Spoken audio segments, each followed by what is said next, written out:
Hello नमस्कार, मैं हूं doctor Santosh Pandey, assistant professor Hindi विभाग, फिरोज़ गांधी कॉलेज रायबरेली। हमने एक सीरीज शुरू की है कि जो विद्वान आलोचक हैं या विद्वान हैं हिंदी साहित्य के या जो बड़े आलोचक हैं, उन्होंने अलग अलग कवियों के बारे में, अलग अलग युगों के बारे में अपनी राय किस प्रकार से दी है, अपने वक्तव्य और कथन किस प्रकार से दिए हैं, इन पर हम एक सीरीज बना रहे हैं। इस पर मैंने पार्ट 1 बना दी है और आपको मिल गई होगी। आज मैं पार्ट 2 रिकॉर्ड कर रहा हूँ। तो पिछली वीडियो में मैंने कबीर दास के ऊपर फोकस किया था, तो कबीर दास के ऊपर जो बड़े लोग हैं उन्होंने क्या कहा और वो आपको मिल गया है। आज हम ले रहे हैं सूरदास जी को, कि सूरदास जी के ऊपर किन बड़े लोगों ने क्या कथन और क्या वक्तव्य दिए हैं। कुछ प्रसिद्ध कथन और वक्तव्य हम लेंगे। जैसा कि आप जानते हैं, परीक्षाओं के दृष्टिकोण से कथन और वक्तव्य बहुत महत्वपूर्ण होते हैं।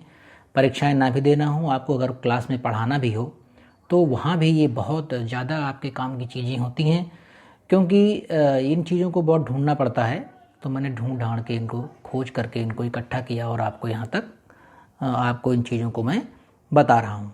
तो चलिए शुरू करते हैं। आप हेडिंग डालेंगे सूरदास जी के बारे में प्रसिद्ध विद्वानों एवं आलोचकों के कथन। सूरदास जी के बारे में विद्वानों एवं आलोचकों के प्रसिद्ध कथन। ठीक है, तो चलिए हम प्रारंभ करते हैं। ये सबसे पहले हम लिखेंगे आचार्य रामचंद्र शुक्ल को। सबसे पहले हम लिखेंगे आचार्य रामचंद्र शुक्ल को। चलिए लिखते हैं। सूर जीवनोत्सव के कवि हैं। सूर जीवनोत्सव के कवि हैं। फुल स्टॉप, इनका क्लोज, बस इतना ही। दूसरा लिखेंगे इनका, सूरदास का वियोग वर्णन। सूरदास का वियोग वर्णन परिस्थिति के अनुरोध के लिए नहीं। परिस्थिति के अनुरोध के लिए नहीं, यानी एकदम मौलिक है, ओरिजिनल है, वो परिस्थिति के अनुरोध के लिए नहीं है। तीसरा लिखेंगे, वात्सल्य और श्रृंगार के क्षेत्र में, वात्सल्य और श्रृंगार के क्षेत्र में जितना अधिक उद्घाटन सूर ने, जितना अधिक उद्घाटन सूर ने बंद आंखों से किया, उतना किसी और कवि ने नहीं किया। उतना किसी और कवि ने नहीं किया। सूर इन क्षेत्रों का कोना कोना झांक आए थे। सूर इन कोनों का, सूर इन क्षेत्रों का कोना कोना झांक आए थे। फुल स्टॉप, इनका क्लोज कर देंगे। अगला लिखेंगे शुक्ल जी का ही। सूर में बड़ी भारी विशेषता, सूर में बड़ी भारी विशेषता नवीन प्रसंगों की उद्भावना है। सूर में बड़ी भारी विशेषता नवीन प्रसंगों की उद्भावना है। नेक्स्ट लिखेंगे अगला शुक्ल जी का ही। आचार्यों की छाप लगी हुई, आचार्यों की छाप लगी हुई 8 वीणाएं,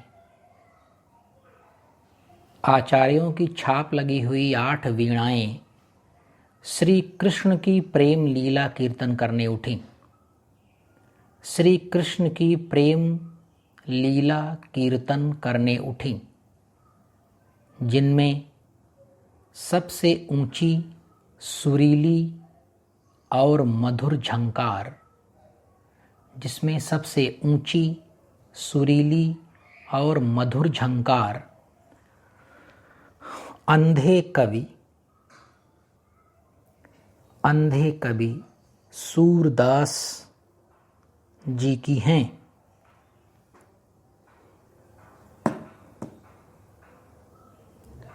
अंधे कवि सूरदास जी की हैं। फुल स्टॉप, कामा क्लोज। अगला लिखेंगे शुक्ल जी का ही। सूर की रचना इतनी प्रगल्भ और काव्यांग पूर्ण है कि सूर की रचना इतनी प्रगल्भ और काव्यांग पूर्ण है कि आगे होने वाले कवियों की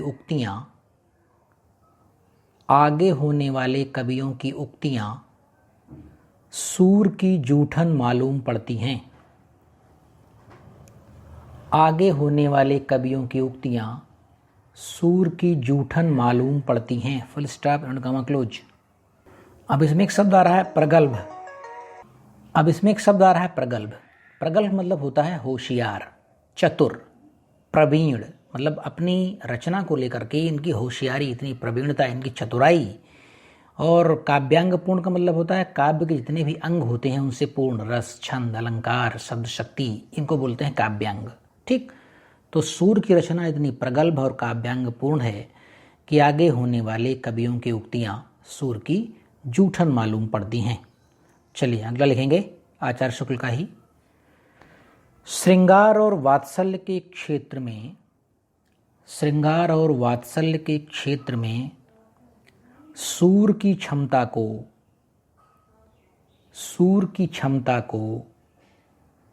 और कोई कवि नहीं पा सका है।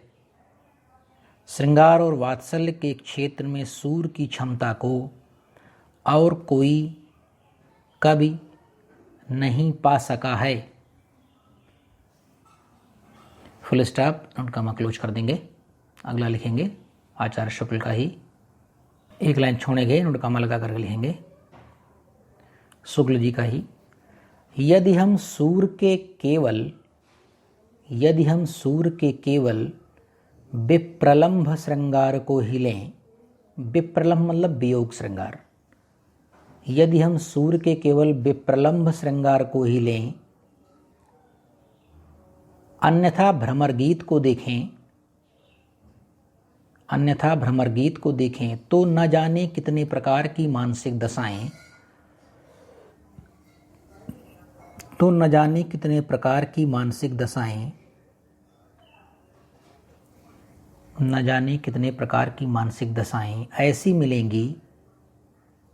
ऐसी मिलेंगी जिनके नामकरण तक नहीं हुए हैं। यानी उनके वियोग श्रृंगार में ऐसी ऐसी कंडीशंस उन्होंने रखी हैं, इतनी चीज़ों को लाकर के उन्होंने कविता में पिरो दिया है कि उनके अभी तक नाम भी नहीं रखे गए हैं कि इसको हम क्या कहें। मतलब इतना विराट है वर्णन। नेक्स्ट लिखेंगे शुक्ल जी का ही। सूरदास ने जीवन की वास्तव में दो ही वृत्तियां ली हैं। सूरदास ने जीवन की वास्तव में दो ही वृत्तियां ली हैं, बाल लीला और यौन वृत्ति।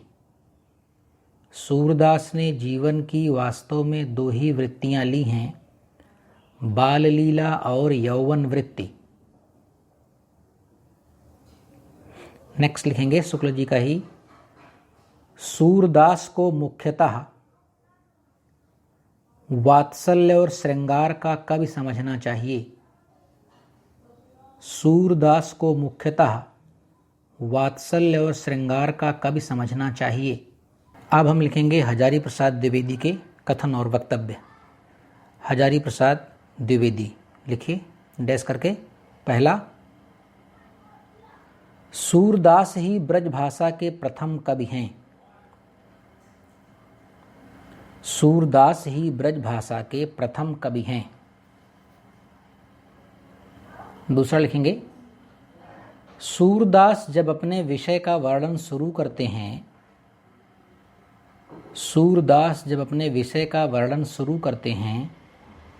तो अलंकार शास्त्र उनके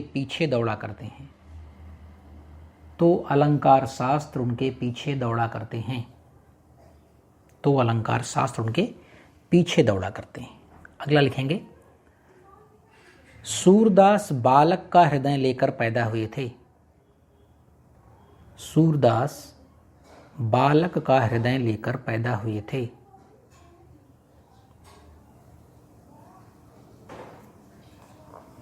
नेक्स्ट लिखेंगे अगला, हमारे जाने हुए साहित्य में, हजारी प्रसाद द्विवेदी का ही है, हमारे जाने हुए साहित्य में इतनी तत्परता, हमारे जाने हुए साहित्य में इतनी तत्परता, मनोहारिता और सरसता के साथ लिखी हुई बाल लीला अलभ्य है। अलभ्य का मतलब जो आसानी से प्राप्त ना हो सके। सरसता के साथ लिखी हुई बाल लीला अलभ्य है। बाल कृष्ण की एक एक चेष्टाओं के चित्रण में, बाल कृष्ण की एक एक चेष्टाओं के चित्रण में कवि कमाल की होशियारी और सूक्ष्म निरीक्षण का परिचय देता है, और सूक्ष्म निरीक्षण का परिचय देता है। उसे ना शब्दों की कमी होती है, उसे ना शब्दों की कमी होती है, ना अलंकार की, ना भावों की, ना भाषा की, ना भावों की, ना भाषा की। अगला लिखेंगे हजारी प्रसाद द्विवेदी जी का ही। सूरदास जब अपने प्रिय विषय का वर्णन शुरू करते हैं तो, सूरदास जब अपने प्रिय विषय का वर्णन शुरू करते हैं तो मानो अलंकार शास्त्र हाथ जोड़कर, मानो अलंकार शास्त्र हाथ जोड़कर उनके पीछे पीछे दौड़ता है। मानो अलंकार शास्त्र हाथ जोड़कर उनके पीछे पीछे दौड़ता है।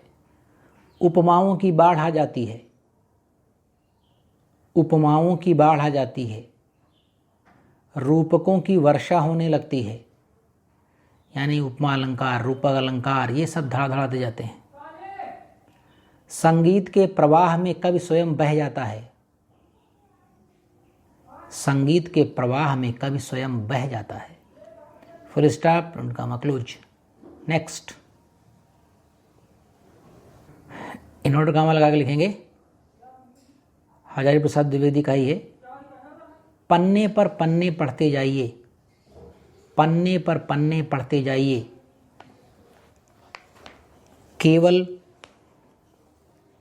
केवल उपमाओं और रूपकों की घटा, केवल उपमाओं और रूपकों की घटा, अन्योक्तियों का ठाठ, अन्योक्ति अलंकार होता है, आप जानते होंगे। अन्योक्तियों का ठाठ, लक्षणा और व्यंजना का चमत्कार, लक्षणा और व्यंजना का चमत्कार। यहाँ तक कि एक ही चीज़ 2-2, 4-4, 10-10 बार तक दोहराई जा रही है। यहाँ तक कि एक ही चीज़ 2-2, 4-4, 10-10 बार तक दोहराई जा रही है, फिर भी सहज और स्वाभाविक प्रवाह कहीं भी आहत नहीं हुआ है, फिर भी सहज और स्वाभाविक प्रवाह कहीं भी आहत नहीं हुआ है।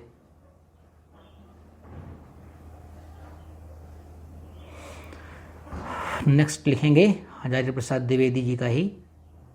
प्रेम के इस स्वच्छ और मार्जित रूप का चित्रण, प्रेम के स्वच्छ और मार्जित, मार्जित का मतलब होता है प्योर, शुद्ध, बढ़िया और नियम कानून में सजा हुआ, जो उसे बोलते हैं मार्जित। प्रेम के इस स्वच्छ और मार्जित रूप का चित्रण भारतीय साहित्य में किसी कवि ने नहीं किया है। प्रेम के इस स्वच्छ और मार्जित रूप का चित्रण भारतीय साहित्य में किसी कवि ने नहीं किया है। यह सूरदास की अपनी विशेषता है, यह सूरदास की अपनी विशेषता है। अगला लिखेंगे, सूर की राधिका शुरू से आखिर तक एक सरल बालिका है।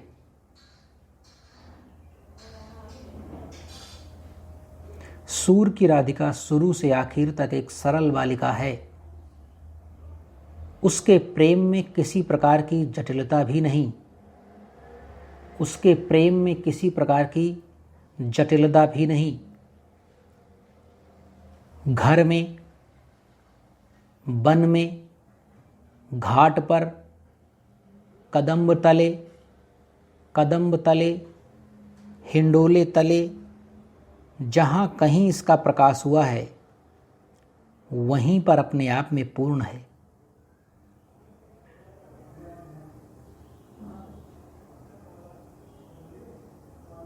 वहीं पर अपने आप में पूर्ण है। नेक्स्ट लिखें अगला, हजारी प्रसाद द्विवेदी जी का ही, राधा और कृष्ण के नाम पर प्रेम काव्य अनेक लिखे गए हैं। राधा और कृष्ण के नाम पर प्रेम काव्य अनेक लिखे गए हैं। रीतिकाल का प्रायः समूचा साहित्य है इस प्रेम लीला का विस्तार है। रीतिकाल का प्रायः समूचा साहित्य ही इस प्रेम लीला का विस्तार है। पर प्रेम का यह वास्तविक चित्रण दुर्लभ है। पर प्रेम का यह वास्तविक चित्रण दुर्लभ है। फुल स्टॉप मिनट का मैं क्लोज कर दीजिएगा। अगला लिखेंगे हजारी प्रसाद द्विवेदी जी का ही, सूरदास जी का मन वात्सल्य, सख्य और कांता भाव में ही रमता है। और कांता भाव में ही रमता है। कांता भाव में ही रमता है। कहने का तात्पर्य यह हुआ कि सख्य मतलब कि दोस्ती, वात्सल्य मतलब बच्चों का स्नेह, और कांता मतलब प्रिय पत्नी या प्रेमी के रूप में ही रमता है। नेक्स्ट लिखेंगे, वात्सल्य भाव के लिए सूरदास की बड़ी ख्याति है। वात्सल्य भाव के लिए सूरदास की बड़ी ख्याति है, परंतु उनकी गोपियों में और श्री कृष्ण में जिस भाव का प्रेम है, परंतु उनकी गोपियों में और श्री कृष्ण में जिस भाव का प्रेम है वह भी बहुत कुछ बालकोचित है। वह भी बहुत कुछ बालकोचित है। नेक्स्ट, ताजमहल ऐसा महाकाव्यात्मक शिल्प है।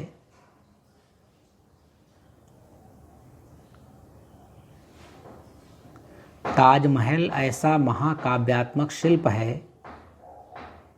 इसी प्रकार का महाकाव्यात्मक शिल्प है सूरसागर। इसी प्रकार का महाकाव्यात्मक शिल्प है सूरसागर, जिसका मूल गीति काव्यात्मक है। जिसका मूल गीति काव्यात्मक है, यानी जो इसके मूल में है वो क्या है, वो गीति काव्य है सूरसागर के। नेक्स्ट लिखेंगे,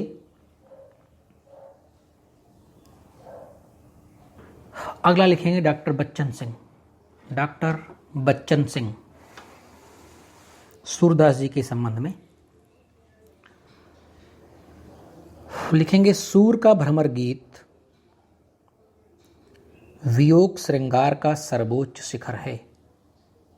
सूर का भ्रमर गीत वियोग श्रृंगार का सर्वोच्च शिखर है। विरह की इतनी वैविध्यपूर्ण मानसिक दशाएं, विरह की इतनी वैविध्यपूर्ण मानसिक दशाएं शायद ही कहीं मिलें, शायद ही कहीं मिलें। पूरा भ्रमर गीत वक्रोक्तियों से भरा पड़ा है। पूरा भ्रमर गीत वक्रोक्तियों से भरा पड़ा है।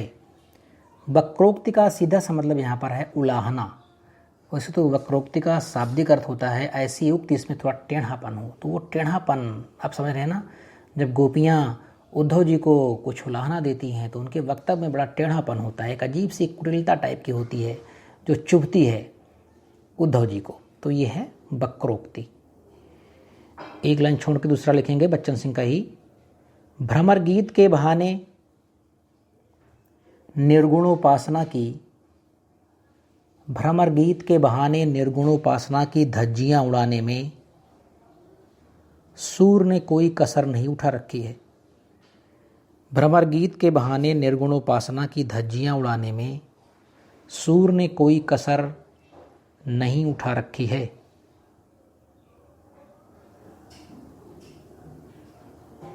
नेक्स्ट लिखेंगे इन्हीं का, बच्चन सिंह का। प्रेम की जो अनन्यता, प्रगाढ़ता और आत्मसमर्पण की जो व्याकुलता, प्रेम की जो अनन्यता, प्रगाढ़ता और आत्मसमर्पण की जो व्याकुलता सूर में दिखाई पड़ती है, वह अन्यत्र कहीं नहीं मिलेगी, वह अन्यत्र कहीं नहीं मिलेगी। अब हम फिर से आचार्य शुक्ल के लिखेंगे। कुछ आचार्य शुक्ल के कुछ उदाहरण छूटे हुए हैं, वो इधर उधर हैं, तो उनको करेक्ट करने में हमने आपसे पहले ही बता दिया था कि ये ऐसा हो सकता है कि एक बार मैं आचार्य शुक्ल का लिखा दूं तो फिर से दोबारा हमें आचार्य शुक्ल को लेना पड़े। तो आचार्य शुक्ल का फिर से लिखते हैं हम सूरदास जी के बारे में। तो लिखेंगे हम, सूर के कृष्ण और गोपियां पक्षियों के समान स्वच्छंद हैं। सूर के कृष्ण और गोपियां पक्षियों के समान स्वच्छंद हैं। वे लोक के बंधनों में जकड़े हुए नहीं हैं, वे लोक के बंधनों में जकड़े हुए नहीं दिखाई देते हैं। जिस प्रकार के स्वप्न अंग्रेजी के कवि देखा करते थे, जिस प्रकार के स्वप्न अंग्रेजी के कवि देखा करते थे, उसी प्रकार का समाज सूर ने चित्रित किया है, उसी प्रकार का समाज सूर ने चित्रित किया है। नेक्स्ट लिखेंगे सूर जी का ही। सूरदास ने मानव हृदय के भीतर, सूरदास ने मानव हृदय के भीतर जाकर वियोग और करुणा के जितने भाव हो सकते हैं उन्हें अपनी कुशल लेखनी से ऐसे अंकित कर दिया है, उन्हें अपनी कुशल लेखनी से ऐसे अंकित कर दिया है कि वे अमर हो गए हैं, कि वे अमर हो गए हैं। अगला लिखेंगे शुक्ल जी का ही। जिस प्रकार रामचरितमानस का गान करने वाले भक्त कवियों में, जिस प्रकार रामचरित का गान करने वाले भक्त कवियों में, जिस प्रकार रामचरित का गान करने वाले भक्त कवियों में गोस्वामी तुलसीदास जी का स्थान श्रेष्ठ है, गोस्वामी तुलसीदास जी का स्थान श्रेष्ठ है, उसी प्रकार कृष्णचरित गाने वाले भक्त कवियों में, उसी प्रकार कृष्णचरित गाने वाले भक्त कवियों में महात्मा सूरदास जी का है, महात्मा सूरदास जी का है। वास्तव में ये हिंदी काव्य गगन के, वास्तव में ये हिंदी काव्य गगन के सूर्य और चंद्र हैं। तो ये शुक्ल जी का यहाँ पर पूरा होता है। अब हम दूसरा लिखेंगे डॉक्टर हरबंसलाल वर्मा। डॉक्टर हरबंसलाल वर्मा, सूरदास जी के बारे में लिखेंगे। डॉक्टर हरबंसलाल वर्मा। सूरदास पुष्टि मार्ग में दीक्षित होते हुए भी, सूरदास पुष्टि मार्ग में दीक्षित होते हुए भी सांप्रदायिकता से बहुत दूर थे, सांप्रदायिकता से बहुत दूर थे और भागवत का अनुसरण करते हुए भी भागवत निरपेक्ष थे, और भागवत का अनुसरण करते हुए भी भागवत निरपेक्ष थे। ये था डॉक्टर हरबंसलाल वर्मा। अगला लिखेंगे हम, अगला लिखेंगे वल्लभाचार्य जी का। वल्लभाचार्य ने क्या कहा था? असल में क्या हुआ था कि वल्लभाचार्य जी से जब इनकी पहली बार भेंट हुई तो ये बड़े दीनहीन पद गाया करते थे सूरदास जी। तो जब उनके दीनहीन पदों को सुना वल्लभाचार्य जी ने, तो वल्लभाचार्य जी ने उनसे कहा, क्या कहा और जो कहा उसको मैं लिखाऊंगा। और उसके बाद से सूरदास जी की वाणी एकदम से बदल गई और उन्होंने कृष्ण भक्ति का बहुत ज़ोरदार से और उनके वात्सल्य वर्णन का बहुत ही ज़ोरदार वर्णन किया, जो आप देखते हैं। तो ये जो कृपा थी अब उनके गुरु जो वल्लभाचार्य जी थे उन्हीं की थी। तो वल्लभाचार्य जी ने क्या कहा वो हम लाइन लिखेंगे। सूर होए के ऐसे काहे घिघियात हो, सूर होए के ऐसे काहे घिघियात हो। घिघिया समझ रहे हैं ना, जैसे घिक्की बन जाना, ठीक से गले में फंस कर गया आवाज आना। घिघियात हो कछु भगवत लीला वर्णन करी, कछु भगवत लीला वर्णन करी, सूर होए के ऐसो काहे घिघियात हो कछु भगवत लीला वर्णन करी। ठीक है, ये था आचार्य वल्लभाचार्य जी का। अब वल्लभाचार्य जी के जो पुत्र थे विट्ठलनाथ, स्वामी विट्ठलनाथ, उनका भी एक कथन लिख लीजिए। विट्ठलनाथ, ये सूरदास जी की मृत्यु के आसपास कहा गया है विट्ठलनाथ जी का। पुष्टि मार्ग का जहाज जात है, पुष्टि मार्ग का जहाज जात है, सो जाको कछु लेना हो सो लेहु, सो जाको कछु लेना हो सो लेहु। पुष्टि मार्ग का जहाज जात है, सो जाको कछु लेना हो सो लेहु। ठीक, तो इस प्रकार से आज की ये वीडियो यहाँ पर मैं समाप्त करूँगा, क्योंकि सूरदास जी के संबंध में जितने भी प्रसिद्ध कथन थे बड़े बड़े लोगों के, वो मैंने आपको लिखवा दिए। इसके अलावा भी हजारों कथन होंगे, ऐसा नहीं है कि मैंने जितना लिखवा दिया बस यही हैं। मैंने बताया ना आपको कि सूरदास जी के बारे में तो हजारों हजार किताबें लिखी गई हैं, लेकिन जो महत्वपूर्ण एग्जाम्स में लिखे जाते हैं, जिन पर अच्छे नंबर मिलते हैं, मैं यहाँ पर उनको चूज कर रहा हूँ और उन्हीं को लिखवा रहा हूँ। तो मैं उम्मीद करता हूँ कि आपको पसंद आया होगा ये, आप इसे पढ़ें लिखें याद करें। और ये पार्ट 2 है, इस तरह का पार्ट 3 आपको बहुत जल्द मिलेगा। हमारे साथ इतनी देर तक आप बने रहे, हम आपके आभारी हैं, क्योंकि आप हमारे विद्यार्थी हैं और हम सिर्फ उन्हीं विद्यार्थियों का आभार प्रकट कर रहे हैं जो वास्तव में पढ़ने लिखने के लिए हैं। तो चलिए, बहुत जल्द आपसे अगली वीडियो में मुलाकात होगी। नमस्कार।